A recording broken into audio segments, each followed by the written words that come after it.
আজকে আমি রান্না করব খাসির মাংস।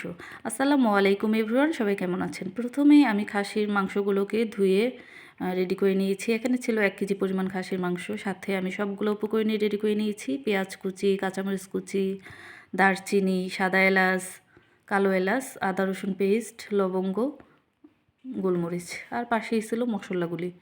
প্রথমেই আমি একটি ফ্রাই প্যানে তেলগুলো গরম করে নিব। তেল গরম হয়ে গেলেই আমি প্রথমেই দিয়ে নিয়েছি পেঁয়াজ কুচি।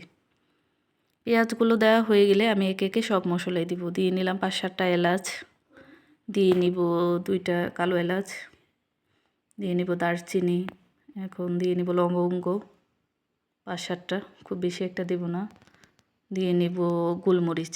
সবগুলো আমার দেওয়া হয়ে গিয়েছে। এবার আমি এগুলোকে ভালো করে নেড়েচেড়ে নেব পেঁয়াজগুলো নরম হওয়া পর্যন্ত। এই তো নেড়েচেড়ে নিচ্ছি, পেঁয়াজগুলো প্রায় নরম হয়ে এসেছে। এবার আমি একে একে সব মশলাই অ্যাড করব। প্রথমে আমি দিয়ে নিব আদা রসুন বাটা, তারপর দিয়ে নিব 1 চামচ হলুদের গুঁড়া, 1 চামচ মরিচের গুঁড়া, 1 চামচ জিরার গুঁড়া। এই তো আমার সবগুলো উপকরণই খুব সুন্দরভাবে আমি দিয়ে নিচ্ছি। এবার আমি দিয়ে নিব কেটে রাখা কাঁচামরিচ কুচি, তারপর দিয়ে নিব স্বাদমতো লবণ। সবগুলো উপকরণই আমার খুব ভালোভাবে দেওয়া হয়ে গেছে। এবার আমি এগুলো একটু নেড়েচেড়ে দেব। এই পর্যায়ে আমি চুলার আঁচটা হালকাই রেখেছি যেন মশলাগুলো পুড়ে না যায়। এর জন্য আমি একটু গরম পানিও অ্যাড করে নিব। নিয়ে মশলাগুলো আমি খুব ভালোভাবে কষিয়ে নিব। এই তো গরম পানি দেওয়া হয়েছে। এবার আমি একটা ঢাকনার সাহায্যে খুব ভালোভাবে কষিয়ে নিচ্ছি। আমার কষানো প্রায় শেষ। এবার আমি ধুয়ে রাখা মাংসগুলো দিয়ে দিব। এই তো কষানোটা খুব সুন্দর হয়েছে। এবার আমি মাংসগুলো সবগুলোই দিয়ে দিচ্ছি।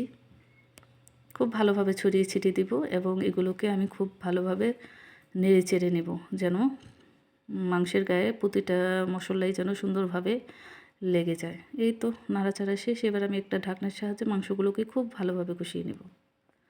আসলে যে কোনো রান্নায় আমি সব সময় বলি কষানোর উপরেই রান্নার টেস্ট ডিপেন্ড করে। এই তো আমার কষানো হয়েছে। এটা কষানোর মাঝামাঝি পর্যায়ে এবার আমি একটু নেড়ে চেড়ে দিচ্ছি। আমি নেড়েচেড়ে দেওয়া শেষ। আমি আবারও একটু কষিয়ে নেব। আমি কিন্তু চুলার আঁচ মিডিয়াম রেখেই কষানো হচ্ছে। এই তো কষানো ফাইনাল লুক। এবার আমি পানি অ্যাড করে নেব। গরম পানি অ্যাড করেছি এখানে, দেখতেই পাচ্ছেন খুব বেশি একটা আমি পানি অ্যাড করিনি, যতটুকু প্রয়োজন ততটুকুই আমি দিয়েছি। এই তো আমার মাংসের ফাইনাল লুক। যেহেতু তেলগুলো উপরে ভেসে এসেছে, তার মানে আমার রান্না পুরোপুরি হয়ে গিয়েছে। এই তো আলহামদুলিল্লাহ আমার খাসির মাংস রান্না।